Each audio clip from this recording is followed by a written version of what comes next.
ఇక అదే విధంగా కడపలో గనుక మనం చూసుకుంటే అమృత్ భారత్ పథకం కింద కడప రాజంపేట రైల్వే స్టేషన్ల ఆధునీకరణకు 20,35,00,000 రూపాయలు కేటాయించిన గడువు ముగిసి ఏడాది దాటిన పనులు ఇంకా పూర్తి కాకపోవడానికి ప్రధాన కారణాలేంటి?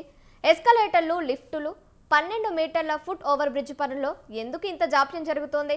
రైల్వే అధికారుల నిర్లక్ష్యంపై ప్రయాణికుల స్పందన ఎలా ఉంది అనే దానిపై మరిన్ని అప్డేట్స్ మా ప్రతినిధి సుబ్బారెడ్డి అందిస్తారు లైవ్ ద్వారా. సుబ్బారెడ్డి చెప్పండి.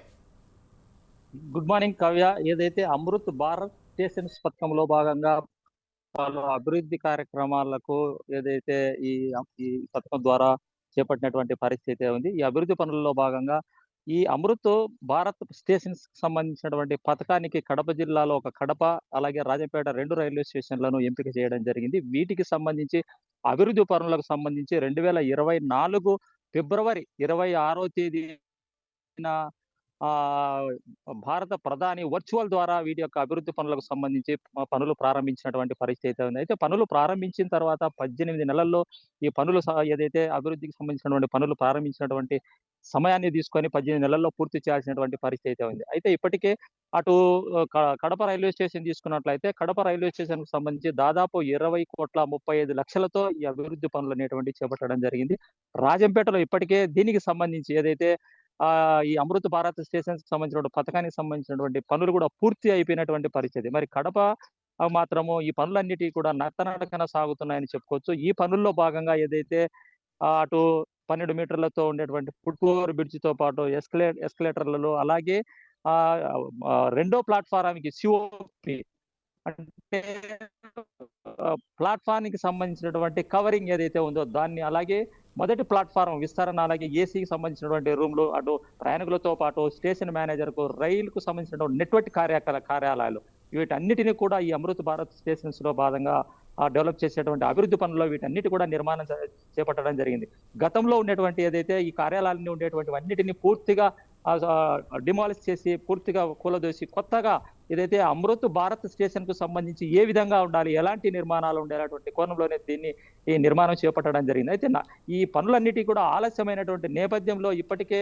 20,35,00,000కు పెరిగిపోయింది. ఏదైతే వర్క్‌కు సంబంధించినటువంటి ఎక్స్‌పెండిచర్ కూడా పెరిగి ఇప్పటికి దాదాపు 30 కోట్ల వరకు చేరిందనేటువంటిది ప్రాథమికంగా సంబంధిత అధికారులు చెప్తున్నటువంటి పరిస్థితి. అయితే ఈ పనులు ఎప్పుడు పూర్తయితాయి, ఏ విధంగా పూర్తయి, ఎప్పుడు పూర్తి చేస్తారు, ఇంకొక ఏడాది కూడా పట్టేటటువంటి అవకాశం ఉండేటువంటి పరిస్థితి అక్కడ కనిపిస్తుంది. మరి ఇంత గడువు ఇచ్చినా కూడా నిర్మాణం ఆలస్యమైనటువంటి నేపథ్యంలో అటు ప్రయాణికులు చాలా ఇబ్బందులు పడేటువంటి పరిస్థితి. అంటే నెట్వర్క్ సంబంధించినటువంటి టికెట్స్ తీసుకునేటువంటి బుకింగ్ కార్యాలయాల దగ్గర ఎక్కడ బుకింగ్ కార్యాలయం ఉంది అనేటువంటిది తెలుసుకునే పరిస్థితి కూడా అక్కడ. ఎందుకంటే సంబంధిత కార్యాలకు సంబంధించిన బోర్డులు కూడా ఎక్కడా ఉండవు. ఎక్కడో ఏదో ఒక చోట సంబంధించిన దానికి టికెట్స్ ఇచ్చేటువంటి పరిస్థితి కాదు. స్టేషన్ మేనేజర్ ఎక్కడున్నాడో ఏదైనా వివరాలు కనుక్కోవడానికి, అలాగే బుకింగ్ కార్యాలయాలు ఏవైతే పార్సిల్‌కి సంబంధించిన బుకింగ్ కార్యాలయాలు ఎక్కడున్నాయి, ఇవి అన్నిటి కూడా కూలదోసినటువంటి నేపథ్యంలోనే సంబంధిత ప్రయాణికులు ఇబ్బందులు పడేటువంటి పరిస్థితి ప్రతిరోజు కనిపిస్తోంది. అలాగే కడప నుంచి ఇతర ప్రాంతాలకు వెళ్ళేటువంటి ప్రయాణికుల సంఖ్య కూడా రోజు రోజుకు పెరిగేటువంటి పరిస్థితి. అటు ఏదైతే హాలిడేస్ వచ్చినటువంటి సమయం కావచ్చు, మిగిలినటువంటి సమయాల్లో కావచ్చు, ప్రయాణికులు కూడా నిత్యం వేల సంఖ్యలో ప్రయాణించేటువంటి పరిస్థితి కూడా అక్కడ ఉంది. అలాగే బండ్లు ఏదైతే ద్విచక్ర వాహనాలు కావచ్చు, మిగతా వాహనాలకు ఎక్కడ పడితే అక్కడ పార్కింగ్ ప్లేస్ కూడా సరైనటువంటి పరిస్థితి. ఎందుకంటే నిర్మాణానికి సంబంధించినటువంటి మెటీరియల్ కూడా రోడ్ల పైన పడేసినటువంటి నేపథ్యంలో ప్రయాణికులు పార్కింగ్ చేసుకునే దానికి కూడా ఇబ్బందులు పడుతున్నారు. ఇలాంటి పరిస్థితులన్నీ కూడా ప్రయాణికులు పడేటువంటి ఇబ్బందులను దృష్టిలో పెట్టుకొని సంబంధిత అధికారులు ఇటీవలనే కూడా డిఆర్ఎం కూడా వచ్చి ప్లాట్‌ఫార్మ్ కి సంబంధించినటువంటి పనులన్నీ కూడా పరిశీలించినటువంటి పరిస్థితి కూడా ఉంది. సంబంధిత అధికారులు కూడా నిర్దేశం చేసి తొందరగా వీలైనంత ఎంత తొందరగా అంటే అంత తొందరగా దీన్ని కంప్లీట్ చేసి ప్రజలకు అందుబాటులోకి తీసుకురావాలి. ఇప్పటికే చాలా లేట్ అయింది.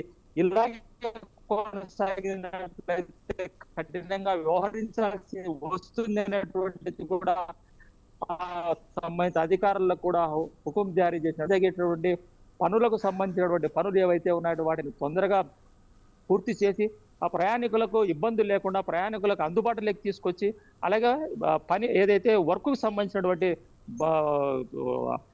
పెట్టుబడి కూడా ఏదైతే అమౌంట్ కూడా పెరిగేటువంటి అవకాశం లేకుండా సంబంధిత అధికారులు చర్యలు తీసుకోవాలా. ప్రయాణికులకు కూడా ఇబ్బందులు లేకుండా త్వరగా పూర్తి చేసి అందుబాటులోకి తీసుకురావాలనేటువంటిది కూడా అటు రైల్వే ప్రయాణికులు, స్థానికులు కోరుకున్నటువంటి పరిస్థితి. మరి దీనికి సంబంధించిన రైల్వే ఇప్పటికే పూర్తి చేసి అందుబాటులోకి కూడా తీసుకురావడం జరిగింది. మరి కడప రైల్వే స్టేషన్ ఎందుకు పెడుతున్నాడా? నిర్లక్ష్యంగా చేస్తున్నారు, ఎందుకు ఆలస్యమైనటువంటి అధికారులు ఓ, ప్రయాణికులకు ఆ, ఆ, బాధ్యతగా చెప్పాల్సినటువంటి అవసరం కూడా ఉంది. అయితే ఏది ఏమైనా కూడా ఓవరాల్ గా చూసినట్లయితే కడప రైల్వే స్టేషన్ కు సంబంధించి నిర్మాణ పనులు, అభివృద్ధి పనులు ఏవైతే ఉన్నాయో వాటిని తొందరగా పూర్తి చేసి ప్రయాణికులకు అందుబాటులోకి తీసుకురావాలనేటువంటిది కూడా రైల్వే ప్రయాణికులతో పాటు ఓ, దూర ప్రాంతాలకు వెళ్ళేటువంటి ప్రయాణికులంతా కోరుకునే పరిస్థితి అక్కడ కనిపిస్తోంది. Kavya. Right, thank you Subbareddy, thank you for the updates.